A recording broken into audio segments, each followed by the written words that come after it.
yang mau tinggal bersamaku di sini hanya ada satu pilihan. Dia fisabilillah. Kamu bisa jawab nggak? Kalau kamu nggak bisa jawab, contohnya sama.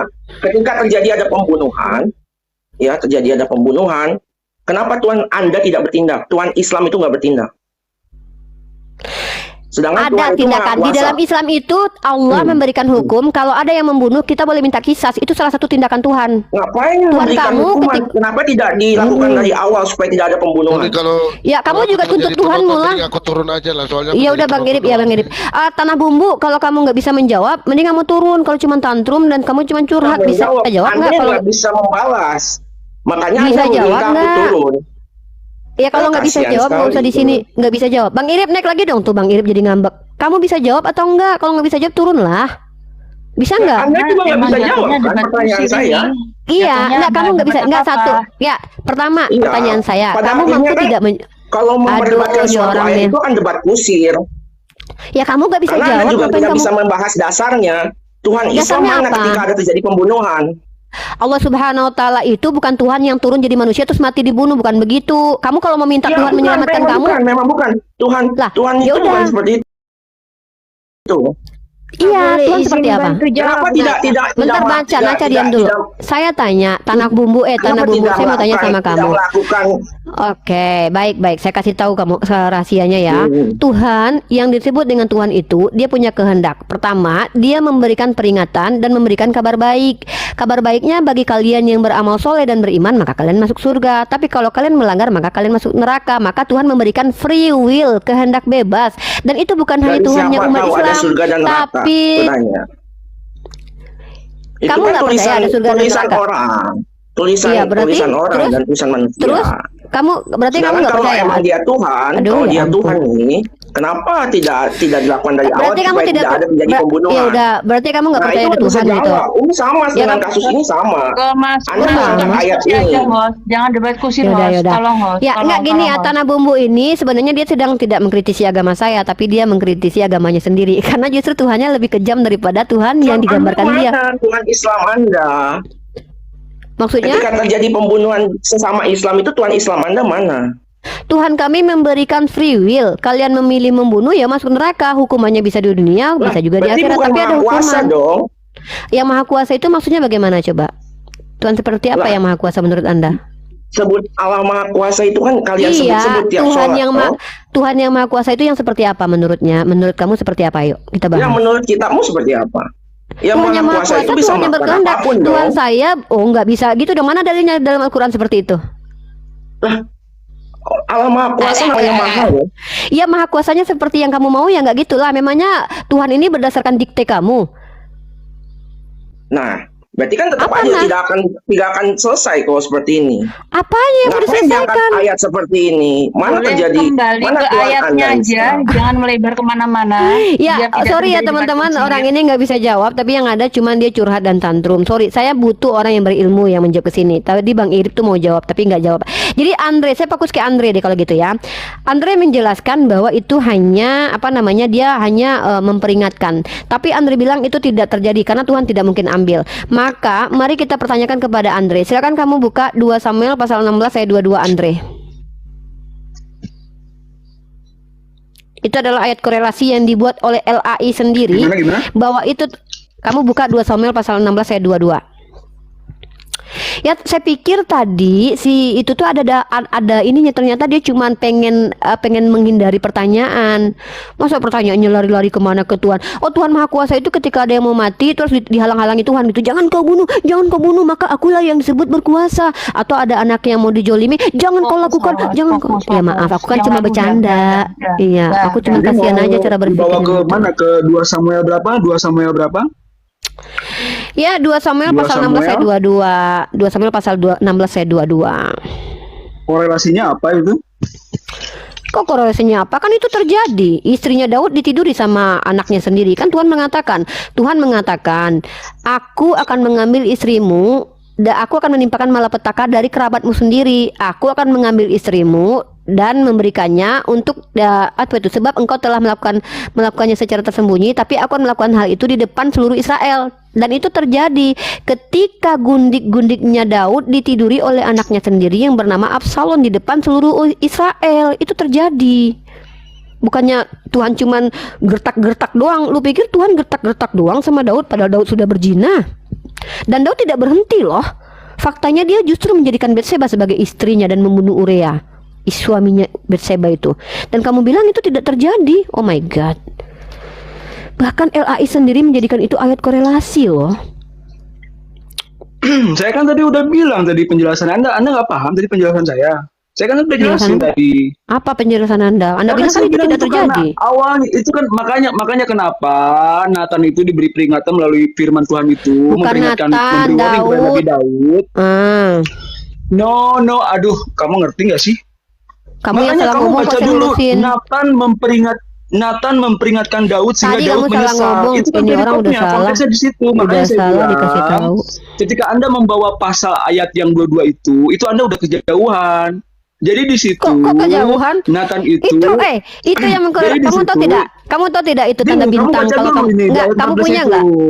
Kamu punya tidak? Kemudian pergi di ayat 15 itu. Kemudian pergilah Nathan ke rumahnya dan Tuhan menulai anak yang dilahirkan bekas istri Uria bagi Daud sehingga sakit. Lalu Daud memohon kepada Allah untuk karena anak itu. Jadi di ayat-ayat ini memang ini ditujukan kepada Nabi Daud gitu loh. Jadi Daud itu akhirnya ada penyesalan ketika Nabi Nathan itu memberikan penerangan melalui firman Tuhan itu bahwa hukuman yang akan warning yang akan diberikan kepada Raja Daud itu, makanya dikatakan beginilah firman Tuhan. Jadi Nabi Nathan itu menerima firman dari Tuhan itu dikatakan kepada Nabi Daud.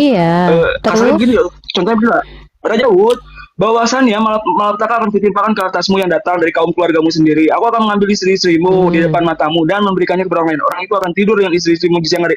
Jadi bukan berarti Tuhan itu mengambil istri-istrimu, Mbak, gitu loh. Anda tuh makanya yang menjadi esensi saya. Kok ini sebenarnya esensi saya itu bukan ke yang lain. Esensi saya adalah Anda sudah mengambil sebuah konklusi yang sempit, yang Anda nggak punya nalar, Anda nggak punya kapasitas dengan akal Anda yang sempit itu, Anda mengambil sebuah konklusi, Anda mengambil sebuah kesimpulan yang ngaco gitu. Kesimpulannya apa?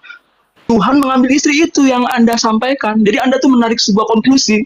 Padahal itu bukanlah berarti Tuhan itu masih bro.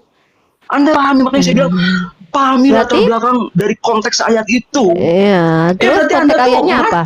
Anda tuh nggak berdasar. Ngaconya di mana? Ngaconya di mana? Oh saya ini kuliah. Oh saya ini. Oh begini. Di mata saya Anda nggak berpendidikan. Enggak masalah di mata kamu juga saya. Dia nggak apa-apa, nggak ada gunanya juga buat saya. Anda cuma bernaras liar. Anda cuma mulut besar. Jadi cuma serius saya bilang Anda tuh cuma mulut besar. Anda ini 2000 orang ini disuruh nonton orang berantem. Gini loh bro. Teman-teman ya, teman-teman gini ya. Anda mengambil sebuah konklusi saya apa coba? Padahal Anda nggak membaca konteksnya itu. Nathan memperingatkan Daud sehingga Daud menyesal.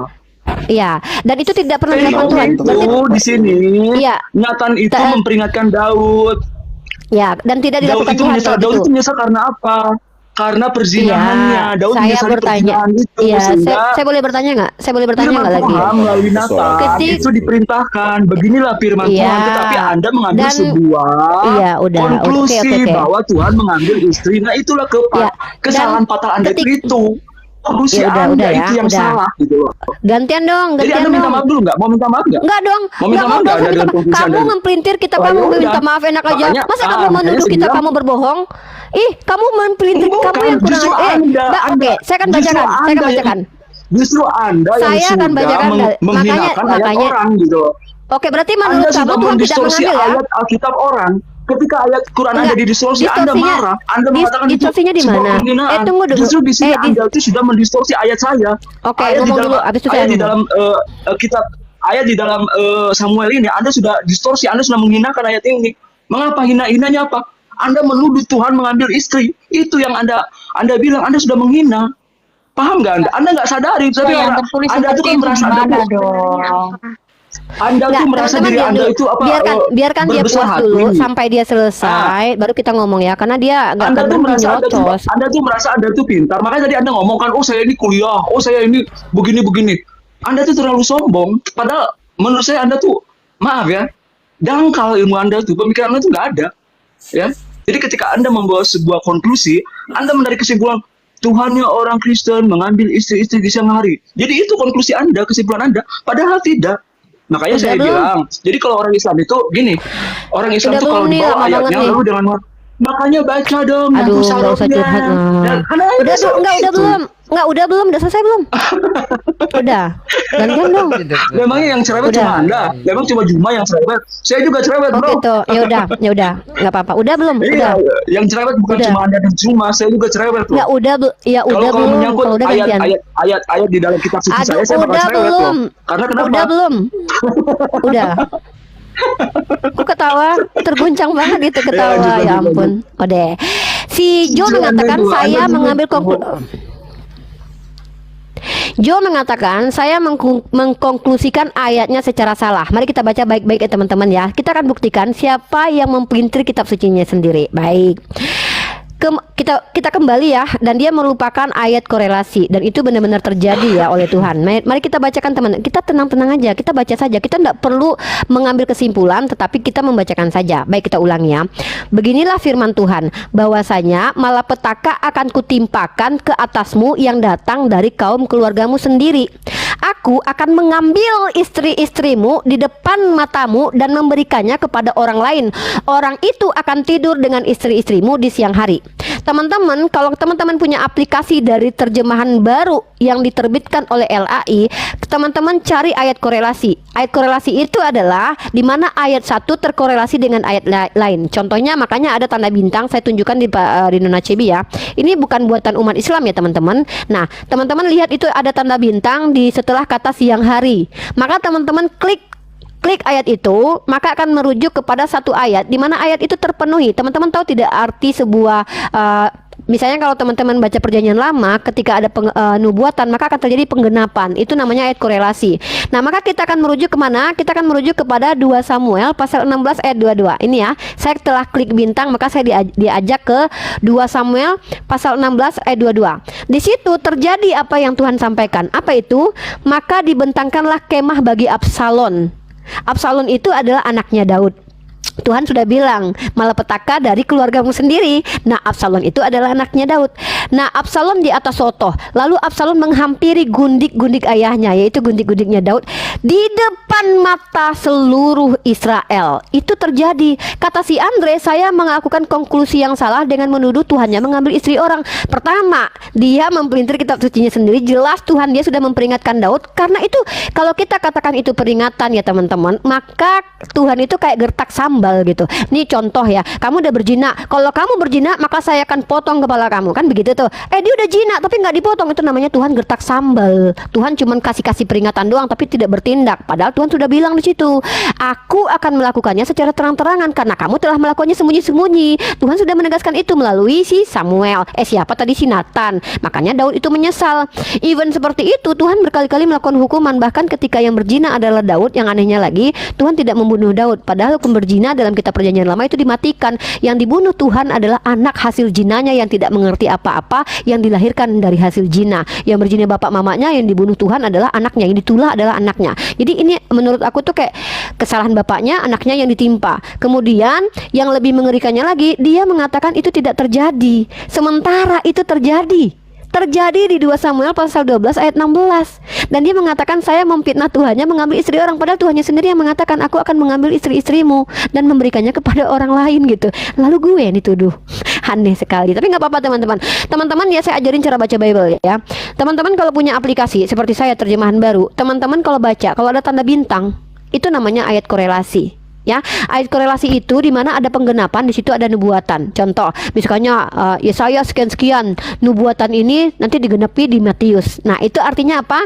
Ketika di 2 Samuel yang saya maksud yang ditampilkan oleh Nona Cebi, ya, itu terkorelasi di dalam 2 Samuel pasal 12 ayat 16, di mana apa yang dikatakan Tuhan, di mana Tuhan akan mengambil istri Daud diberikan kepada orang lain dan ditiduri di depan banyak orang, itu benar-benar terjadi. Ya, benar terjadi. Silahkan teman-teman cari kejadian kenapa Absalom meniduri istri Daud. Searching di Google sana. Kenapa? Kenapa Absalom meniduri istri? Baik, kalau kita boleh ya, kita pakai referensi Kristen saja ya. Karena kita kalau mau sesuatu ingin tahu tentang agama lain tuh pakai literaturnya deh, dari para skolarnya, pendetanya kayak gitu ya. Jangan hanya jemaat awamnya, bahkan jemaatnya aja nggak baca kitabnya lalu dia menjelaskan. Bahkan dia mengingkari kitab sucinya ya. Begitu. Nah, jadi teman-teman, premis aku yang pertama Vos membenarkan. Vos turun ya. Vos tadi Kristen ya, dan Vos membenarkan itu benar-benar terjadi. Dan by the way teman-teman, bukan hanya Vos ya, beberapa teman Kristen pun membenarkan bahwa itu peristiwa yang benar-benar sudah terjadi gitu ya. Hanya saja terkadang teman-teman ya yang lain tidak menerima hal itu. Baik, premis kedua adalah Tuhan menghukum pezina yaitu Daud. Pak, tadi malam ingat siapa yang menjelaskan bahwa Tuhan, pendeta Ade ya, bahkan pendeta Ade mengakui bahwa itu kan hukuman dari Tuhan kepada Daud. Artinya sudah terjadi ya. Berarti kita lewati apakah itu terjadi atau tidak ya. Kita abaikan yang mengingkari kitab sucinya sendiri. Nah, premis saya kedua adalah Tuhan menghukum pezina yaitu Daud dengan melakukan adegan zina lainnya. Itu terjadi dan itu dihadapkan di hadapan seluruh publik. Bayangkan Tuhan membuat adegan mesum di seluruh Bani Israel pada waktu itu ya. Itu adalah karya Tuhan by the way. Silakan, kan ada firman Tuhan di situ. Silakan dibantah gitu. Oke, kita sapa Iser Vicky. Silakan dijawab. Premis saya yang pertama, kalau kamu membantah juga bacakan datanya dulu dan ingkari apa yang memang tertulis di kitab kamu, atau ya silakan kamu jelaskan sedetail mungkin lalu masuk ke premis yang kedua. Silakan Iser Vicky. Itu materinya apa dulu, Bu? Materinya adalah 2 Samuel pasal ke-12 ayat 11. Di sini Tuhan berfirman akan mengambil istri Daud karena Daud berzina dengan Batseba dan perzinahan itu sudah terjadi, dan Daud Daud akan diberikan kepada karib keluarganya yaitu Absalom sebagai anaknya, dan itu terjadi di dalam 2 Samuel terjadi di 2 Samuel pasal 16 ayat 22 gitu. Nah, premis pertama adalah Tuhan mengambil istri orang untuk ditiduri orang. Yang kedua adalah Tuhan menghukum pezina dengan mengadakan zina baru gitu. Oke, jadi begini, Bu. Jadi saya tidak mau terlalu maksudnya seperti mendikte Tuhan itu dengan otak kita yang terbatas gitu loh, gitu ya. Itu pertama. Jadi buat saya Tuhan itu tidak sebesar otak kita gitu. Jadi dia punya tatanan. Tuhan itu punya tatanan ya. Dia punya aturan main. Jadi kalau misalkan hukum Tuhan itu ada yang namanya hukum tabur tuai. Apa yang kamu tabur itu yang kamu tuai gitu kira-kira. Jadi misalkan dia sudah memberikan aturan bahwa kalau kamu mau diberkati, ini loh aturan mainnya. Kalau kamu melanggar aturan itu, ya aku kutuk. Nah, kutuk itu bermacam-macam, bisa dengan cara yang sudah dia pesankan, dia janjikan, apa yang sudah dia gariskan dan itu dilanggar, hal itu akan terjadi seperti yang dia sampaikan. Tidak berarti bahwa Tuhan itu berkompromi dengan sebuah kejahatan atau persinahan atau apalah seperti bayangan kita gitu. Tapi semua itu karena pelanggaran dosa manusia itu, maka hukuman yang sudah digariskan harus dijalani. Oke, terima kasih. Bentar. Izin. Gitu. Berarti jadi Bapak izin. Enggak. Bentar. Dia berkompromi dengan persinahan. Halo Pak Iser. Bukan Pak gitu Iser. Cara berpikirnya. Halo Pak Iser, dengar saya nggak? Maksud saya itu begini Pak Iser, Anda berarti percaya bahwa itu terjadi ya? Itu saja Pak. Kalau Anda sudah menganggap bahwa memang harus terjadi hukuman Tuhan, berarti Anda percaya bahwa Tuhan benar-benar melakukan hal itu, gitu loh. Saya mau tanya Anda aja. Tuhan melakukan itu bukan berarti bahwa Tuhan menghendaki harus terjadi persinahan, enggak. Itu semua tunggu dulu. Bentar Pak. Bukan itu. Saya mau tanya. Saya luruskan logikanya. Boleh. Ya, jadi silakan. Semua itu terjadi. Jadi yang mengakibatkan itu adalah manusia itu sendiri. Jadi hukuman itu secara otomatis berlaku ketika penyimpangan itu terjadi. Begitu logikanya. Jadi bukan Enggak, Tuhannya yang menghendaki hal itu terjadi. Saya enggak. tahu alasannya Pak, kan Gitu. kita sudah baca ayatnya kan, karena Daud melakukan penyimpangan. Nah pertanyaannya, hukumannya dilakukan nggak oleh Tuhan? Itu maksud saya. Itu Hukumannya sudah dilakukan. otomatis. Hukuman Ya itu sudah, berarti otomatis Anda terjadi. silakan nasihati saudara Anda yang bernama Joe ini yang mengatakan itu tidak terjadi karena Tuhan hanya gertak sambal doang. Silakan. Loh, gertak sambal maksudnya gimana? Siapa yang ngomong kayak gitu, Bu? Joe Andre mengatakan itu Tuhan sedang mewarning, mewarning doang. Silakan ini, Bapak bro. jelaskan kepada Anda si jangan Joe ini, dong bro. kalau itu sudah terjadi sama Tuhan. Terima Anda kasih jangan- Pak Iser. Anda jangan menyudutkan saya begitu gitu loh. Anda tuh jangan membuat sebuah Ya udah, saya tanya framing gitu kan. Alah bahasa-bahasa kamu premis, loh, konklusi, bro. premis, konklusi, premis, konklusi. Gini, Jawab gini, aja bro. udah. Gini, bro. Ribet banget bahasa lu lah. Ketika Tadi. Anda sebuah narasi, apa yang Anda pikirkan ketika kata-kata Tuhan akan itu apa yang Anda Apaan sih? dengan kalimat itu? Loh, Ini Tuhan akan apaan mengambil sih, itu. Jo? Ini Anda memahami saya- seperti apa? Kita diskusinya maju. Kalau bodoh jangan ciptakan bara yang tidak masuk Betul. ke otak. Aduh, ya ampun. Ya ampun, bahasanya kasih banget. Makanya Anda Memang pahami begitu. dulu nih, pahami dulu. Yang Aduh, bahasanya kotor itu. Iya, bahasanya kotor banget Ganti ya, luar aja biasa. nih, ganti aja nih. Enggak, saya bingung ya. Mereka nih naik ke sini ini mau apa ya gitu, mau tanya. Begini Kamu loh, jawab coba gitu. Anda pahami. Aku akan mengambil istri-istrimu. Memang Anda memahaminya apa mengambil istri-istrimu itu gitu loh. Maksud saya begitu. Ya Anda Tuhan nggak akan ngerti mengambil, itu. iya Tuhan akan mengambil istri orang Apa? untuk ditiduri sama Absalom itu. Gini, Tuhan mengambil Itu istri makanya saya orang. bilang, itu Gini, yang Mbak, Anda, begini, itu yang Anda, bukan- makanya saya bilang bukan Anda tuh Tuhannya, mengambil bukan sebuah Tuhannya, kesimpulan bukan gitu loh. gitu. Itu yang salah. Saya tidak loh. Jadi yang saya di sini bantah itu, dengar pola dulu pikir Jo. Anda gitu loh. Di sini kan Anda tertulisnya memahami mengambil istri-istri itu. Coba Anda pahami, coba apa pendapat, coba. Gimana? Saya bilang begini, kamu dengar baik-baik, makanya kamu jangan tantrum. Di sini tertulisnya, beginilah firman Tuhan bahwasanya malapetaka akan kutimpa ke atasmu yang datang dari kaum keluargamu sendiri. Aku akan mengambil istri-istrimu. Di situ premisku adalah Tuhan mengambil istri orang untuk ditiduri orang lain. Hey, Di mana di sini kata-katanya Tuhan akan untuk ditiduri? Di mana di sini? lah itu Nggak ada dia seperti akan itu. memberikan kepada orang lain. Orang itu akan tidur dengan istri-istrimu di siang Iya, hari. Baca orang di itu kan? kitabmu. Apakah orang itu Tuhan?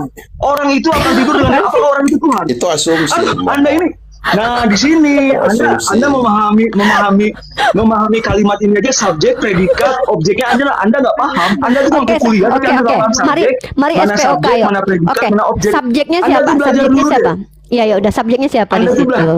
Ya udah, subjeknya siapa di Aduh, situ? malu-maluin kamu. Aku Emang kamu akan kuliah apa sih? Kuliah di mengambil mana sih? apaan sih ini? Bentar dulu, Jelasin kamu dong. kuliah di mana sih, Emang? Apaan sih ini orang? Ngaku-ngaku Lu kuliah. kenapa? Lu kenapa Lucu coba? kamu tuh. Kesimpulan lu apa? Bukan, kamu tuh memahami kenapa? sebuah kalimat aja tata bahasanya kamu nggak Lucu ngerti banget. gitu. Ya udah SPOK Ya, yuk ketika saya yuk tanya, ayo mari kita aku ayo. akan mengambil istri-istrimu. Sabar, Saya tanya, sabar, apa yang kamu sabar. pahami? Sabar Apa yang kamu dikit. pahami Oke. dari kata makna mengambil istri-istrimu? Lalu kamu Aku bilang siapa? di sini, oh Aku Tuhan siapa? akan meniduri dengan Tuhan akan meniduri istri-istrimu. Padahal di sini nggak ada kata Tuhan. Yang Di sini bilang dikatakan yang orang bilang itu akan tidur dengan yang bilang tunggu yang nuduh bahwa Tuhan akan meniduri tunggu yang nuduh Tuhan akan meniduri istri orang itu siapa? Kalau seandainya udah nggak mampu diskusi ngomong dong. Iya Bang Ayen. Udah turun. Kenapa? Kenapa? Nggak, dikit kok orang malah biar at home? Kasih nasihat dulu kalau memang bukan praktisi dialektika ya. Ya nggak usah jangan lah. Di sombong. sini Ya, nih dari orang tadi berilmu kan gitu. ini, ad hominem terus red herring. Bahasa Iya. nggak bisa dijaga, seharusnya kan dengarkan dulu kan premis orang baru. Iya, premisnya tangkap, aja nggak denger buat dia. Ini buat antitesis. Kalau nggak bisa secara data, buat secara logika gitu. Lucu. Ketika logika tidak bisa menerima, baru di situ pro argumentum kan. Iya. Udah. Baik, saya ulangin kembali ya. Si Jo tadi memfitnah Tuhannya sendiri terus dilemparkan ke saya. Padahal saya tidak pernah bilang bahwa Tuhan mengambil istri orang untuk ditiduri sama Tuhan. Ini koplak banget orang satu itu. Udahlah fitnah berkoar-koar lagi nyerang-nyerang pribadi. Lu kuliah di mana? Emang kenapa emang mau kuliah kayak mau pakai apa hubungannya coba? Seharusnya Oke, kalau premis. banjir logical fallacy gitu. Iya, enggak Ada. maksudnya aku pengen apa ya? Pengen dia tuh sadar dari pempelintiran kitabnya sendiri. Ingat ya premis aku ulangin dari awal. Premis pertama adalah Tuhan mengambil istri orang untuk ditiduri orang lain. Nah, Tuhan mengambil istri Daud untuk ditiduri oleh anak Daud. Nah, kenapa? Baru kita tanya kenapa? Karena Tuhan ingin menghukum perzinahan Daud yang itu berzinahannya dengan Batseba dengan mengadakan maksudnya berfirmanlah Tuhan kan. Iya, itu jadi di sini gini nih, preposisinya oke, underline-nya di sini gini. Di sini dicatatkan bahwa Tuhan berfirman ya melalui Nathan kepada Daud bahwa Tuhan akan mengambil istri Daud untuk ditiduri oleh karib kerabatnya. Ya, Tuhan akan memberikan malapetaka melalui kerabatnya Daud ya, di mana Tuhan akan mengambil istri Daud untuk ditiduri orang lain. Ternyata istri Daud itu ditiduri oleh anaknya sendiri yang bernama Absalom, dan itu terjadi di ayat korelasinya di dalam 2 Samuel pasal 16 ayat kesekian tadi yang saya tunjukin tadi. Nah, premis saya adalah Tuhannya teman-teman Kristen di dalam perjanjian lama mengambil istri orang diberikan kepada orang lain. Itu premisnya, Jo. Ya, silakan yang mau bantah. Kalau bantah pakai data dong, jangan pakai lu kuliah di mana, apaan gitu coba. Udahlah. Tapi lucu juga ya, lucu juga gitu loh. Padahal tuh premisnya tuh tertulis. Nah, pada premisnya nggak ada ayat kata tambahan loh. Kata tambahan nggak ada sama sekali. Yang naik ke atas ini ya tolong yang bisa diskusi ya. Pak Pipo, maaf Pak Pipo biasanya tuh nggak ngizinin orang banyak bicara ya. Maksudnya tuh yang masih kesini tuh yang bisa diskusi ya. Saya kan bertanya. Nah, baru saya membuat kesimpulan bahwasanya di dalam ayat ini Tuhan mengambil istri orang untuk ditiduri orang lain. Itu ayatnya begitu. Kalau kalian misalnya tidak sepakat dengan ayat itu ya gantilah bahasanya gitu ya. Ganti bahasanya. Jadi kami tuh juga nggak salah paham tentang ayat kalian gitu. Oke, siapa yang mau menjawab? Aduh, kok pada kabur sih teman-teman Kristen? Yang ini dong, yang sehat dong nih ke atas jawab gitu. Gabriel, Muslim non Muslim? Ya gara-gara tadi debat kusir itu. Ya tapi kan di situ kita terbukti kan bahwa ternyata mereka sendiri tuh secara nalar tuh nggak terima dengan ayat itu. Sebenarnya gitu sih kalau aku tuh membuktikan kepada teman-teman. Secara nalar, secara hati nurani mereka tuh nggak terima ada ayat seperti itu. Tapi itu tertulisnya begitu. Gitu loh. Padahal jelas banget tertulis seperti itu gitu. Kita mendapatkan bukti dari orang absurd itu nggak penting. Sementara sumber-sumber yang kredibel Iya udah kita sumber kredibel. Mengapa tak mencoba Kristen ya? Yang Kristen aja ya. Izin ya, saya tolong dong kalau ke sini tuh jangan yang tantruman lah. Saya kan kita kan diskusi aja jangan gitu. Pak Pipo ya Uni ya. Jangan Pak Pipo mah. Ya. Pak Pipo enggak Pak Pipo enggak bisa diskusi dari dulu tuh. Pak Pipo memang begitu. Biarin aja lah kalau dia bilang saya takut sama Pak Pipo. Iya, saya takut sama Pak Pipo, takut digigit Pak Pipo. Ya minimal jangan pakai 3 logical fallacy, 3 aja lah. Kalau nggak bisa yang 33, ini dong, yang muslim jangan naik, dulu. Kita lagi bahas ini ya, karena room ini counter terhadap. Halo, baik, kita sapa dulu ya teman-teman. Oke, kita sapa dulu di sini. Ada Cia. Mengapa tak mencoba? Kamu minta naik aja ya. Saya nggak bisa jambak kamu. Ya, kamu minta naik aja. Oke, di sini ada Yans. Yans, silakan Yans. Oh, ini Inobe baik. Saya akan jawab pertanyaan kamu Inobe ya. Kenapa saya membahas kitab Kristen? Karena room saya ini mengcounter room Kristen yang membahas kitab saya. Gitu loh Inobe. Mana kamu, saya naikin deh. Oke, kok nggak ada kamu Inobe? Tadi kamu minta naik deh. Oke, Yans silakan Yans. Yans, silakan. Yansen, silakan Yansen. Ya, ada ini premisnya ada 4. Assalamualaikum warahmatullahi wabarakatuh. Ya. Muslim dan Muslim? Muslim ya? Saya non Muslim, tapi non Muslim. Alaikum ya. Saya juga menghargai Anda kok. Buktinya saya tidak melarang kalian beribadah kok. Ya, tulisan kalian. Baik. Ya, saya membaca di kitab Anda. Ya, saya membaca di kitab Anda di dalam 2 Samuel pasal ke-12 ayat 11. Di situ Tuhan berfirman, saya bacakan. Beginilah firman Tuhan, bahwasanya malapetaka akan kutimpakan ke atasmu yang datang dari kaum keluargamu sendiri. Aku akan mengambil istri-istrimu di depan matamu dan memberikannya kepada orang lain. Orang itu akan tidur dengan istri-istrimu di siang hari, sebab engkau telah melakukan secara tersembunyi. Tetapi aku akan melakukan hal itu di depan seluruh Israel secara terang-terangan. Nah, kalau kita klik ayat korelasi, ternyata itu benar-benar terjadi ketika Absalom meniduri istri ayahnya yaitu Daud di hadapan seluruh Bani Israel secara terang-terangan di siang hari. Menurut Anda bagaimana dengan premis saya? Yang pertama, kok Tuhan mengambil istri orang untuk diberikan kepada orang lain? Yang kedua, kenapa Tuhan menghukum Daud yang berzina dengan Batseba dengan membiarkan istri yang lain dijinai oleh anaknya sendiri? Tuhan menghukum perzinahan dengan mengadakan perzinahan baru. Silakan Yansen dijawab. saya tidak terlalu banyak menjawab di sini. Nah, Saya terus cuma ngapain ingin ke katakan, atas? Anda memakai logika, Anda pakai literatur itu seperti apa? Dasarnya apa? Anda cuma Dasarnya, mengatakan, oke. iya, Komparatif Dasarnya. kritikal teks. Iya. Jadi saya sedang melakukan komparasi di mana banyak komal-komal Kristen yang mempertanyakan Al-Quran. Nah, saya kan tidak bisa menjawab di situ karena mereka nggak naikin saya untuk diskusi. Nah, saya berbeda dengan mereka. Kalau mereka itu cenderung monolog, tapi saya mengajak kalian untuk mendiskusikannya bersama saya agar saya tidak monolog dan tidak salah paham dengan kitab kalian. Ketika saya membaca ayat di kitab kalian, Tuhan kok mengambil istri orang untuk diberikan kepada orang lain dan menghukum pezina dengan mengadakan zina baru di hadapan seluruh orang gitu. saya tahu, Bagaimana saya cara paham. memahaminya gitu ya? Jadi pertanyaan kamu sudah saya jawab ya. Dari tadi itu saya ikuti pembahasan titik. Yang Anda bahas Ya itu udah. mengenai masalah perjinahan itu aja. Lu mikir nggak? Apa? Alangkah baiknya Anda itu bahas saja agama Anda sendiri. Itu selesai, simpel aja. Saya kan mengkomparasi, gimana sih? Simpel aja, nggak usah urusin agama-agama orang Loh, lain. kok kamu Masing-masing punya ngatur-ngatur hak kitab. saya? Kok kamu ngatur-ngatur hak saya? Emang kamu siapa saya? Bukan masalah hak Anda. Ya saya tahu. Saya juga punya hak masalah Ya ini kan agama hak yang saya. seperti ini. Ya udah, kalau Yes. kamu nggak mampu jawab ya turun Makanya aja lah. gini, Kamu bisa ya, jawab nggak? gini Ya aja, udah turun lah Mbak, kalau ya. nggak bisa. Kalau Nggak, di sini konten kamu konten aja, itu Mbak. tidak bawa Kalau argumentasi, nyari turun kalau bawah. nyari gift, kalau nyari jika gift tidak jangan mau kayak pakai berdiskusi. kayak gini. Nah, Kalau nggak mau paham, diskusi, Mbak? Turun turun saja. lah. Dan Turun kalau aja tidak lah. mau turun aja, turun aja. Saya nggak, Diturunkan saya tuh nggak dengan tega Urusin netik aja gitu lah loh. kita. Urusin aja agama lu itu simpel aja, sederhana kok. Ya udah, kamu sudah bicara belum kepada rum-rum Kristen yang mengurusi agama kami? Itu sederhana aja. Kamu sudah bicara belum ke rum-rum Kristen yang mengurusi agama kami? Jadi nggak usah lah percuma terlalu nasihatin ini. aku. Aduh, kamu aja, Hormati yang lain teman-temanmu Jadi aja pakailah yang Kristen. logika, pakailah teologi. Logika ini pakai logika ini, pakai logika ini karena pakai logika ini saya ini. Jawab nggak bisa tapi banyak curhatnya sih. Apaan sih teman-teman bisa nggak ada yang bermutu gitu naik ke atas gitu yang ngejawab gitu kan pertanyaan ini. Halo Cia, silakan Cia kalau bisa tolong dijawab Cia, kalau nggak bisa jawab turun lah gitu. Ya ampun. Halo Cia. Cia. Halo Cia. Halo.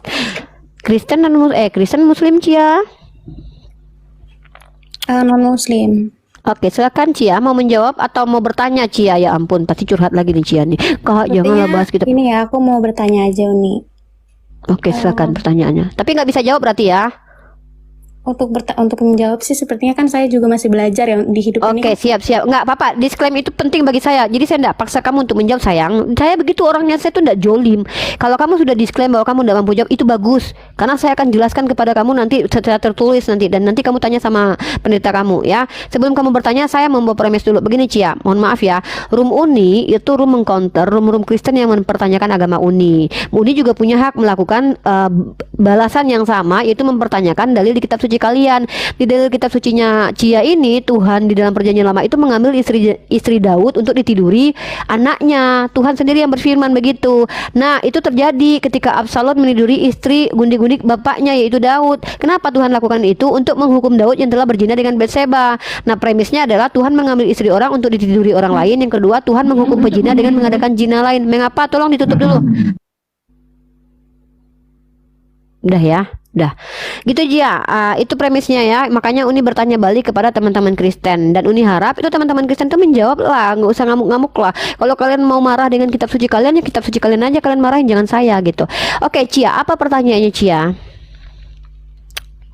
Mau bertanya kenapa kayak Uni terlalu penasaran gitu dengan ayat ini. Kan Uni udah jawab di awal sebelum kamu bertanya, udah dijelasin. Uni counter terhadap rum-rum Kristen yang juga membahas Al-Quran Cia. Ini hak jawab Uni. Uni juga mempertanyakan Bible dong. Masa mereka boleh mempertanyakan Al-Quran, Uni nggak boleh? Berarti kamu nggak adil dong.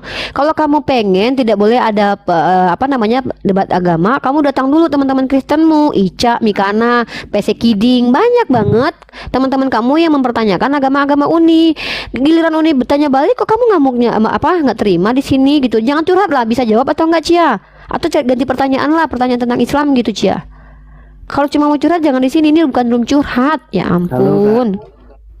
Sabar Gabriel, sabar dong, saya mau Cia dulu. Cia udah keluar. Haish. Oke, Gabriel. Gabriel muslim dan muslim? Saya Kristen. Silakan Gabriel. Pertamanya gini Gabriel, sudah ada 2 Kristen yang menjawab bahwa itu benar-benar terjadi ya, bahwa benar-benar dilakukan oleh Tuhan. Artinya Tuhan menghukum. Fos menjawab iya. Si apa namanya siapa tadi itu? CV apa tadi itu menjawab juga iya. Nah, kalau kamu bagaimana? Kamu bagaimana menjawab ini? Apakah ini benar-benar terjadi? Jadi kan emang ini terjadi. Ayo sudah itu dulu. Ya udah terjadi ya. Nah, udah terjadi. Udah ada 3 Kristen ya teman-teman menjawab itu terjadi. Nah, premis Uni coba bantah premis Uni. Tuhan mengambil istri Daud untuk diberikan kepada Absalom untuk ditiduri. Coba bantah premis Uni. Ini jadi kan kita harus lihat ke belakangnya dulu biar kita mengerti cerita ini kan, kisah ini kan emang benar terjadi. Jadi kalau ini secara garis besarnya Yesus Kristus itu keturunan Daud, Kak. Jadi karena kesalahan Daud, jadi makanya sebelumnya kan Daud kan kepincut hatinya senang sama Uria. Bukan sama Batseba. Emang dia HOMO. Dia ya. Bentar ya. Bukan sama Uria sayang. Ini kalau dari saya ya. Iya. Saya. Dia nggak suka cowok kayaknya. Aku nggak tahu deh. Iya. Jadi emang benar Daud melakukan kesalahan di sini. Dia senang sama Batseba, tapi kan Batseba posisi punya suami. Iya. Si Uria, dan Daud itu memiliki ini ya, karena kuasa, makanya kembali lagi tentang kuasa, karena manusia tuh pasti rentan akan kejatuhan. Nah ini paham nih, kamu paham banget kitab sucimu tuh keren tuh. Aku suka orang paham. Masya Allah, keren banget. Iya kasih tahu si Jo tadi dong, belajar kayak si Gabriel gini loh, keren. Lanjut deh sayang, lanjut. Ini kan melakukan kesalahan dan akhirnya nih, karena emang Daud punya kuasa di situ, apalagi posisi raja kan, ibarat apalagi kalau raja sudah menitahkan pasti kan harus dilakukan.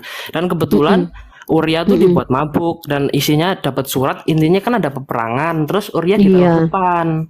Betul. Nah itu buat maksud jahat si Daud kan, karena sudah seneng sama Uria sama Batseba. Ya, saking cantiknya istrinya kan, Uria, saking cantiknya kepincut. Dan akhirnya Uria kan sudah mati nih, dah perang. Mati. Otomatis Batseba kan jadi janda. Dan ini tuh kan ada niatan jahat, dan kembali lagi akhirnya Tuhan di pasal berikutnya Tuhan bilang mengutus Nathan. Gak apa-apa sayang, ini enggak jahat seperti yang dituduhkan orang loh. Saya akan bacakan ayat berapa biar Uni aja yang baca sayang. Soalnya kalau kamu jeda gitu kamu nggak dengar loh sayang. Adikku, Uni nggak dengar kalau kamu jeda. Uni nggak dengar. Mendingan Uni aja yang baca. Soalnya kamu kalau jeda Uni nggak dengar. Kamu mau butuh Uni bacakan ayat berapa? Aja ya, Kak. Langsung ya. Aja, Kak. Oke, poin aja langsung. Di 2 Samuel pasal 12 Tuhan mengutus mengutus Nathan buat ngomong ke Daud atas apa yang telah dilakukan itu suatu kejahatan yang besar di mata Tuhan. Tuhan kan lalu Nathan ngomong ke Daud tuh, kasih perumpamaan, ada seekor gembala, dia punya banyak domba, dan dia tuh ngambil orang yang punya domba. Gembala ini punya domba 1 dan itu tuh masih diambil. Dan sedangkan malah Daud bilang, wah bunuh aja dia, dia pantas mati. Dan ternyata Nathan bilang, itu kamu Daud. Dia langsung sujud, dia langsung sadar di itu posisi. Dan langsung kembali lagi buat ayat berikutnya. Nggak apa-apa, poin aja. Ini udah baca dari Kejadian sampai Wahyu, Le. Ini udah baca loh, Le. Nggak usah dibaca, maksudnya nggak usah dibaca, poin aja. Soalnya Uni tahu kok kalau kamu mempelintir Uni ngerti. Soalnya wes tak baca dari Kejadian sampai Wahyu loh, Le. Ada apa-apa? Yang saya dapat gitu, karena kan Yesus Kristus itu kan manusia yang sangat sempurna ya. Dia kan keturunan Daud. Kristen. Dia kan keturunan Daud, jadi otomatis jangan sampai ada kesalahan di Daud itu. Makanya Tuhan pun di situ, Daud pun langsung sadar, dia langsung mohon pengampunan ke Tuhan dan pasti ada konsekuensinya. Pada waktu itu Tuhan memberikan hukuman kepada Daud. Nah, nek kono koyo ngene iki kaya apik, iki kejujur iki. Nek jujur koyo ngene iki aku ya seneng. Emang bener Kak, emang bener anak dari Uria itu emang bakal dikasih penyakit dan itu bakal harus mati. Memang itu kan emang kan keturunan dari Daud itu sendiri. Nah, Nah, dia kan harus dari situ harus ada kesimpulan. Ini loh. ngerti. Dan Ini apa ngerti. yang Tuhan berikan Iki hukuman pinter iki, ngerti deh. Ceritanya yo ngerti. Jadi nggak melintir kitab sucinya sendiri ngono lho. Nek khawatir dengan kitab suci sendiri kok malah dibelintir ngono kuwi namanya kejahatan dalam ranah akademis. Ya. Kenapa takut? Toh itu memang terjadi. Rungokno tojo. Jadi iya. emang untuk kisah Daud tentang Sampai Sivo turun loh gara-gara si Jo mau. Iya, foto itu enak loh di sini.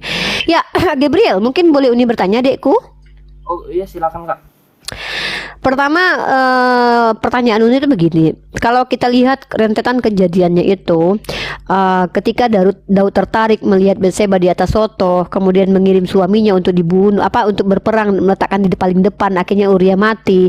Sebenarnya itu kan sudah terjadi kejahatan itu. Gabriel, kalau seandainya dijeda gitu, Uni nggak bisa. Takutnya Uni kamu nggak dengar, nggak usah dijeda dulu. Nanti Uni bacakan. Kalau nah. Yang jadi begini di sini ya, mungkin Uni nanti akan lakukan perbandingan di dalam Islam, tapi sebelumnya Uni masuk ke premis Uni ini. Ketika Daud sudah melakukan kejahatan, yang pertama dia itu sudah berzina dengan Batseba. Dia melakukan hubungan intim dengan istri orang. Dalam 10 hukum Taurat kita tahu jangan mengingini istri orang. Mengingini istri orang di dalam hati itu sangat dosa besar dalam 10 hukum Taurat. Tahu kan Gabriel? Artinya Daud sudah melakukan sebuah dosa yang sangat besar. Dosanya itu bukan cuma satu. Pertama, dia berzina, mengingini istri orang. Kedua, dia membunuh suami orang dan menjadikan istri orang itu sebagai istrinya sampai dia punya anak yang bernama Salomo. Nah, jadi timbul pertanyaan Uni Gabriel. Pertanyaan Uni itu begini Gabriel. Kalau Tuhan ini Tuhan yang adil Gabriel, kenapa dia menghukum Daud? Bukan Daudnya yang dimatikan, tapi anak hasil zinanya. Satu itu dulu ya. Kamu tahu ceritanya, maka itu saya tanyakan. Padahal yang berzina Daud, kenapa anak yang hasil zina itu yang dimatikan, yang ditulah sama Tuhan?